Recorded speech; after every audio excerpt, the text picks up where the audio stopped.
The Islamic State of Iraq and the Levant has taken over about a third of Iraq. They're called ISIS for short, but it's easier to understand what they are if you know them by their old name, Al-Qaeda in Iraq. They were a key part of the insurgency after America's 2003 invasion toppled Saddam Hussein.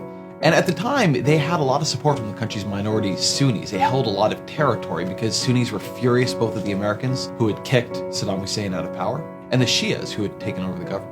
But Al-Qaeda in Iraq had big ambitions. They didn't just want to kick America out, they wanted to set up an Islamic State.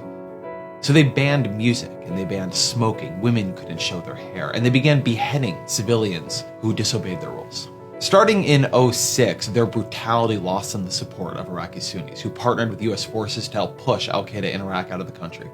America takes a lot of credit for this. We call it the Surge. We're very proud of it, and we should be. But the big thing we did in the Surge was we helped the Sunnis, the Sons of Iraq, as they call themselves, rise up against Al-Qaeda in Iraq's savage theocratic rule.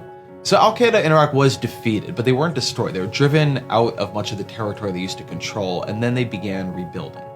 In particular, they became heavily involved in the fighting in Syria. They were trying to overthrow the Shiite Assad regime. Their tactics in Syria were so brutal, and their ambitions were so grand, that Al-Qaeda itself actually cut ties with them. Al-Qaeda thought Al-Qaeda in Iraq was bad for the Al-Qaeda brand. After their split with Al-Qaeda in February 2014, they renamed themselves ISIS, and they began setting up extortion rackets from Syria. They took over part of the oil industry. They sold electricity back to the Syrian government that they were fighting. Meanwhile, in Iraq, Prime Minister Maliki had been ruling on sectarian lines. Maliki is a Shiite, and he was empowering Shias. He was violently breaking up Sunni protests. He was arresting Sunni politicians. So the minority Sunni population began to hate him and fear him.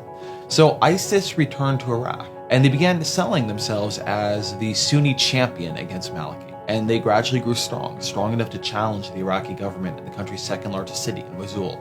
So when 800 ISIS soldiers challenged 30,000 Iraqi army troops in the mostly Sunni city, the Iraqi troops, most of them, they put down their arms and they ran. This was a group that was largely Sunni. They simply refused to fight and die for a Shiite government that they didn't think cared for them. That ultimately is where ISIS's real power comes from.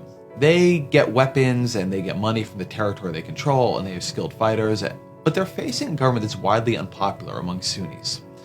Only a tiny percentage of Sunnis actively support ISIS's goals, but at least for now, they appear willing to let ISIS operate in their territory freely because they see it as an alternative to a Shiite government they despise.